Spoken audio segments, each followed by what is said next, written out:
Bonjour à tous, c'est Julia. Donc, comme promis, je vous fais l'émission sur le système de croyances. Donc, bienvenue aux nouveaux arrivants du groupe. Sachez que je suis la coach de vie, de développement personnel et hypnothérapeute du groupe. Donc, je suis là pour faire des émissions toutes les semaines pour vous accompagner dans les liens Messenger où c'est un lien où vous apprenez à faire connaissance, que ce soit du côté de Paris ou de l'Occitanie. Voilà, afin que vous puissiez échanger, discuter, vous rencontrer aussi. Donc voilà, c'était aussi un groupe de rencontres. Donc je suis là pour vous accompagner dans vos chemins de vie afin de développer votre haut potentiel en fait, de vous aider à avancer et de vous soutenir que ce soit dans les difficultés ou que ce soit dans le bonheur. Et voilà, je suis votre coach. Donc aujourd'hui nous comptons parler du système de croyance. Donc voilà, parce que pour moi c'est de là la base, voilà, et du cerveau. Il a toujours été. Donc moi j'ai mon propre système de croyances, voilà, selon mes expériences de vie, mais vous en avez d'autres. Tout le monde a des croyances différentes et je tenais à en parler aujourd'hui parce que c'est essentiel.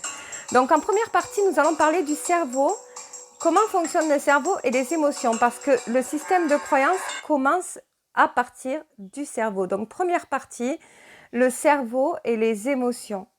Donc en fait, comment se déclenchent les croyances à partir du cerveau?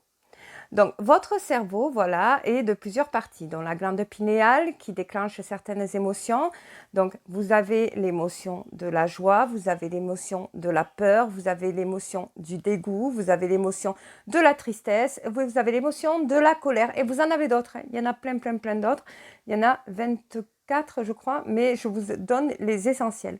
Donc, pourquoi le système de croyance fonctionne avec les émotions? Parce que le pouvoir qu'ont l'être humain, c'est justement les émotions. Quand on vous déclenche une émotion, on vous déclenche un pouvoir. Voilà. Alors, quand c'est une personne qui vous déclenche une émotion, elle a le pouvoir sur vous. Quand c'est vous qui vous la déclenchez vous-même, vous avez votre propre pouvoir sur vous.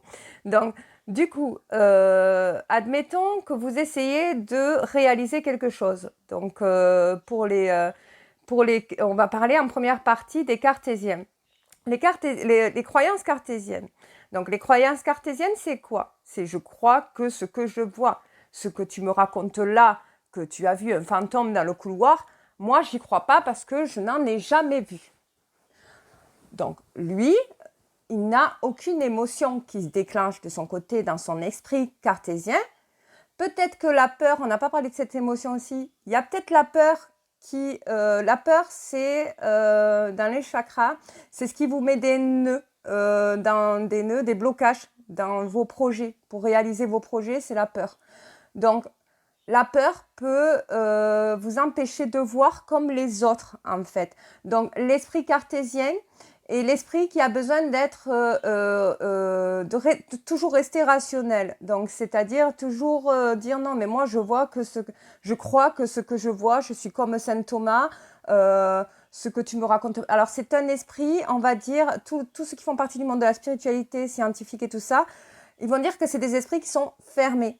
Mais s'ils sont fermés, c'est bien pour une chose. Peut-être que dans le passé, ils ont eu des blocages. Et ils ont le droit d'être aussi cartésiens, de toute façon, s'ils n'ont pas envie de faire fonctionner leur système de croyance. Mais c'est dommage parce que vos émotions peuvent...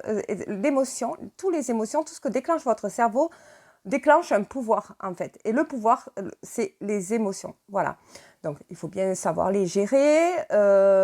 C'est quelque chose de précieux, les émotions. C'est quelque chose qui marque qui peut marquer des souvenirs dans votre vie. Donc, dans l'esprit cartésien, les croyances cartésiennes, c'est moi, je ne crois pas. Je crois en rien. Je crois que si j'en ai envie. Si je le vois de mes propres yeux, j'y crois. Mais comme il se crée des blocages, il va jamais rien voir. Donc, on peut lui parler du monde de la spiritualité, on peut lui parler du monde de scientifique. Il sera fermé. Un esprit cartésien est un esprit qui va vivre la société d'aujourd'hui et vivre que pour la société. En fait, il va suivre un chemin, lui, où on mange, on rentre, on fait le ménage, on s'amuse, on dort, on va au travail. C'est le rythme de tout le monde. Voilà. L'esprit cartésien. Donc, c'est quelqu'un de cartésien, c'est quelqu'un que quand il va y avoir des étapes de croyances cartésiennes dans sa vie, Lui, il va pas se dire oui, on m'a jeté un sort ou quelqu'un m'en veut ou nanani nanana. Vous avez beau lui dire non mais c'est parce qu'à un moment donné, tu t'es mis en colère, dans l'émotion de la colère, tu as déclenché des énergies négatives que l'autre a mal pris et c'est pour ça que tu as traversé cette épreuve. Vous avez beau lui dire ça. Il va vous dire je ne crois qu'en ce que je vois parce que ces peurs lui provoquent des blocages alors que tout est explicatif. Donc voilà, et on peut croire en tout. On a le droit d'être cartésien. C'est une manière de se protéger, c'est une manière de protéger son environnement et sa rationalité. Il est important de rester aussi pragmatique quand même dans ses croyances, parce que, mais ne pas provoquer des blocages. Donc voilà, l'esprit cartésien, c'est ça. Alors c'est quelqu'un qui va vivre une vie, naissance, adolescence, adulte, vieillesse et mort, toute simple. Voilà.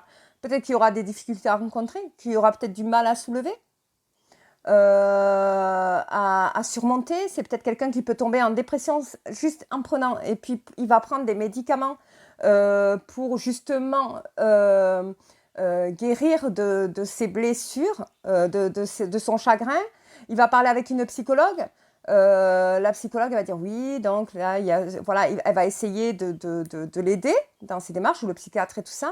Mais ça sera quelqu'un que s'il tombe en dépression, malheureusement pour cette personne-là, elle va être aidée par les médicaments. Et c'est vrai que c'est pas top. Mais bon, après, ça peut être quelqu'un aussi qui peut très bien vivre une vie normale, mais pas ouverte. Voilà, une vie normale, mais fermée. Mais sachant que tout le monde a une vie normale et qu'il n'y a pas de définition de la normalité dans le monde entier, parce que tout est diversifié. Voilà, au jour d'aujourd'hui, on ne peut pas nier des choses.